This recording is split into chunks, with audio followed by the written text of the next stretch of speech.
Steve Domenico in the Room podcast with a very special guest. I have Tyler, the Truth Vogel, coming off a sudden death fight for BKFC 14 in November. Now in December, 28 days later, he's back for BKFC 15. Welcome to the show, Tyler, and congratulations on all your success, bro.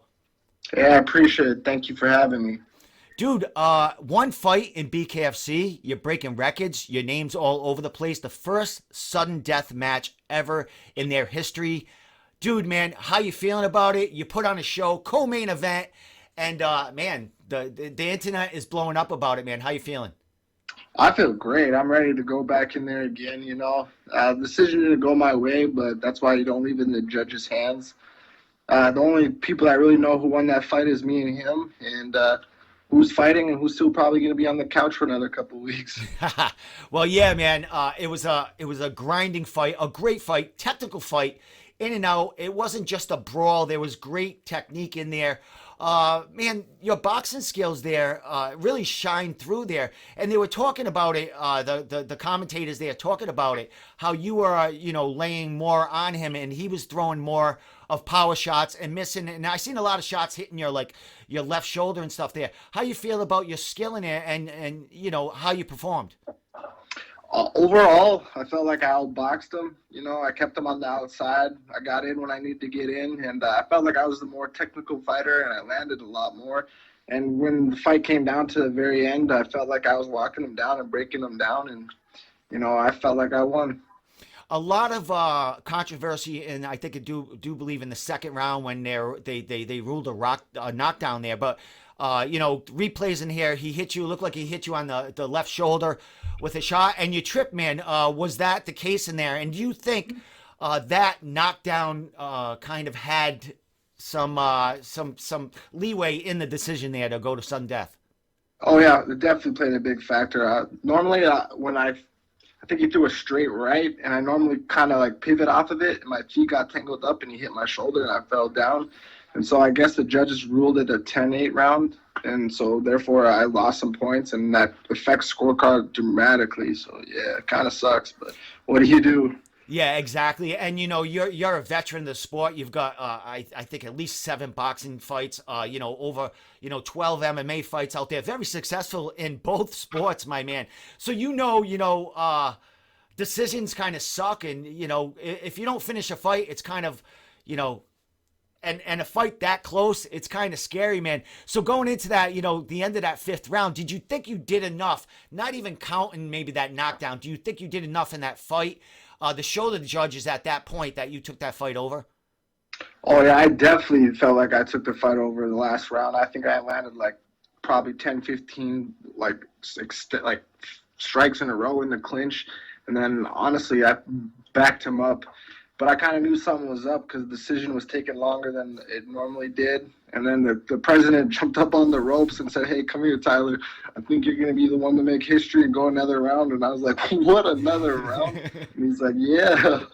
So I was like, "All right, let's do it." Well, excellent, man. And you looked excited about it. I mean, a grueling fight like that, you guys were nonstop pressure and nonstop, throwing in there. There wasn't much clinch work here and there by you to really score to the body, but there was a lot more toe-to-toe action in there.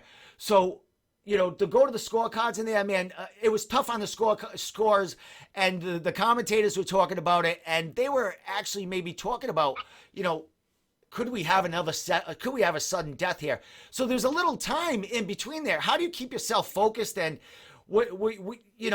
how do you keep the adrenaline going with a long layoff like that, waiting for that ruling? I'm ready to go. If someone approached me on the street and wanted to throw it down, I'm going to throw it down. That's just how I'm born and raised, And I kind of just had that instinct, all right, this is going way too long, and it's going way too long for a decision or even a draw. And I knew something was up when Dave came up. So as soon as he said that, I kept pacing, started shadow boxing. I was ready to go. And I'm used to going 3-minute rounds and 5-minute rounds. So that 2-minute rounds, I felt like I was just starting to warm up, So I was ready to go. You're ready to go, I had man. fun with it. Yeah, and the sixth round is called History is Made, my guy. We start the 6th round.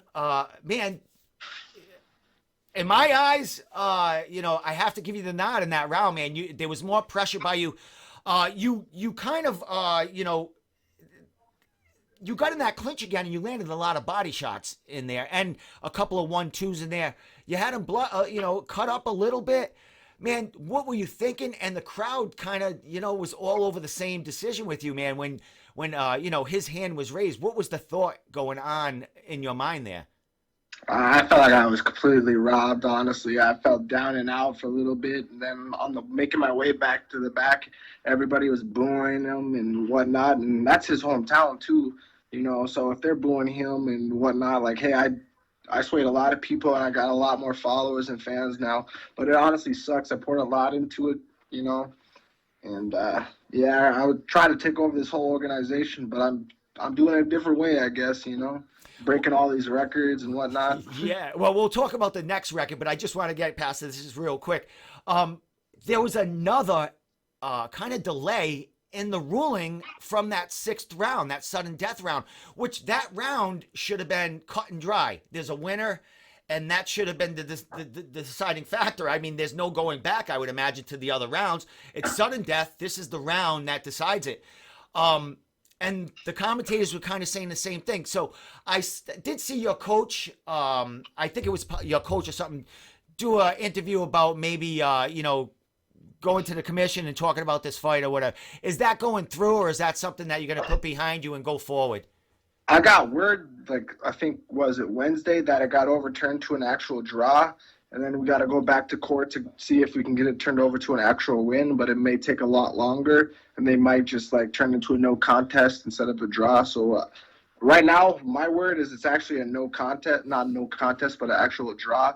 But hey, I wanted to win, and I felt like I won. Well, my man, you did win in the eyes of the fans, and nothing to take away from Jake Boswick, man. Oh, for sure. A true veteran, a true friggin' warrior in there. Didn't back down. I mean, he looked great in there also. 2 veterans going on there, and it wasn't just a brawl, man. There was a lot of really great technique in there. So hats off to him too. You guys. Great camaraderie after the fight, no animosity. I mean, you guys had a great battle, man, and you guys, you look like great guys in there. Yeah, hats off to him, man. He really played the part of a good fight, I thought for sure he was going to land his big shots, and he did land his big shots, and I ate him, but I thought that was going to deter him, and he was going to look for a way out. And honestly, he didn't look for a way out, and for that, hats off to him, man. Excellent. He really, really tailored to my style, and I had fun, honestly. It's probably one of the top 3 fights I've had that I've actually enjoyed, and go back and watch it. I was like, holy crap, I actually did that. So, excellent. Yeah. And in the biggest growing combat sport, I think basically in history compared to the UFC, my guy. And you're laying it up there, man. You're breaking records. So let's go to the second record here, man. A big turnaround, 28-day turnaround here, fighting at BKFC 15 against another veteran fighter here. Big MMA guy, lots of wins there, just like yourself and just like Jake. He's got a win over Chris Lieben at BKFC 6. Dakota Cochran, you're fighting, man. How you feeling about this fight and going against another dude that's, technique is going to be a high factor in this next fight also? Oh, for sure. Technique favors me. He's more of an MMA. He likes to clinch and all that. But I keep hearing the rumors that everybody's scared to fight him and yada, yada, yada. But I asked for him right away, and I asked for Uli or whatever his name is right away. And Uli said yes, and then they got back to Dave, and Dave took 3 or 4 days, and he's going back and forth with weights and picking weights. And I just said, hey, whatever weight, whatever time, whatever place, I'll sign the contract. And I think finally he signed the contract and whatnot, but I haven't heard anything from him, whatnot.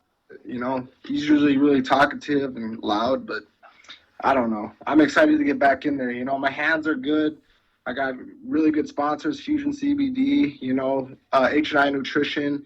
They give me some rub and stuff like that, and I've been doing cryo and stuff, and I've already sparred twice now, so I'm ready to go again, man. Excellent. Well, you made your debut at 14. You get another shot there. So, going into that debut, was there expectations? Was there any nerves? Because, you're used to boxing and MMA, and you're going into a whole nother a whole nother world here. And we know, fighters crossing over, it takes a fight or two to really get acclimated in that ring and to, get used to the no gloves there and using, just a knuckle. How was that experience the first time, and what do you learn that's going to take you into this next fight here? Oh man, those 6 rounds and that extra round really, I think, played a favor. And like everything happens for a reason. I learned how to actually punch bare knuckle. I actually learned the rule sets, and I got to play it out with a pretty game opponent. And I feel like it's going to help me longer into my bare knuckle career, and actually help me take over the organization. I don't really know so much of the difference between boxing and bare knuckle and MMA. All I know is I like to fight, and this is more so suited towards my style of the clinching, holding the head. And I grew up fighting, honestly, bare knuckle, like fighting, and like rough part of North Dakota. And I don't know, I love it, and it just fits me. Well, dude, that last fight, watching you in there, man, it looked like you've been in there a few times already, man. You're going to fit in just great with the BKFC family, man. When you got this fight real quick, 28 days later, how soon did they contact you? When did you find out you had another matchup against another stud in the organization? Well, I texted Dave the night after my fight and said, hey, I'm going to get back on the gym as soon as I get back, and I touched down. And I'm ready to go. And I think Saturday I flew back, and Sunday I was back in the gym, and I got the call and with a couple different names. And I said, hey, you pick the opponent, I'll just show up and fight, And that's it, honestly. Excellent, man. Well, it's great to see you new guys coming into the organization, veterans from other combat sports, having a ball in there, big smiles on your face. I mean, the company's got to be treating you well, even after the first fight, man. Just talking to fighter after fighter, there is no complaints with that organization. As young as they are, they seem to be ironing everything out and just adding so many more elements to an already really successful organization. Oh, yeah, the overall production, I've been on, like, DAZN, Golden Boy, Premier Boxing Championship, LFA, RFA. Like, they take the cake, honestly, with, like, the weigh-ins, like, just the sponsors, like, the lights, the camera, like, everything. And how they actually treat you. Like, MMA, they don't really treat you that well. Boxing is even worse, but I felt like I was Conor McGregor with BKFC, you know what I mean? They treated me really well, and they always have been. And they continue to, even to this day. So hats off to them, man. I really do appreciate it. Excellent. And they really do cater to the fighters because they want them to perform up there and they want them to be happy. Dude, congratulations, man, on, your early success with the organization. I mean, you came away with a loss, man, but it's a win.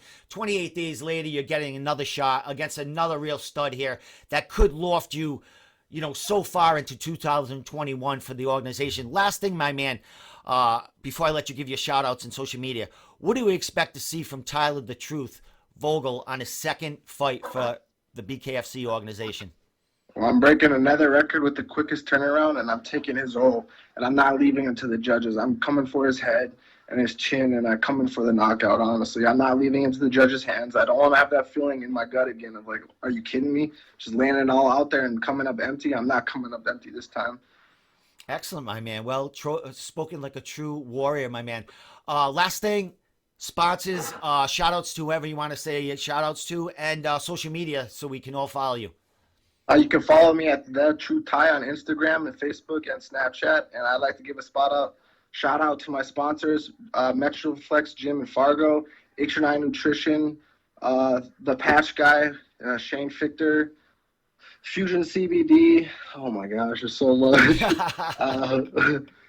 There's a couple others. I'm sorry I forgot. I kind of put on the spot, but hey, Fargo, North Dakota, what's up? That's awesome, my man. Well, you're going to get a lot more after this fight and leading up to this fight, man. So, enjoy the ride, brother. Can't wait to see what's in store for you, in this fight and beyond, man. So congratulations for joining the organization and doing great things for them, man. I appreciate it. Thank you. Well, there you go. Tyler, the Truth Vogel, fighting December 11th for BKFC 15. A 28-day turnaround after coming and breaking records at BKFC 15 with the first sudden death ever match, man. Great things from you, brother. Great interview, brother. And we'll be talking to you real soon, okay? I appreciate it. Thank you. All right.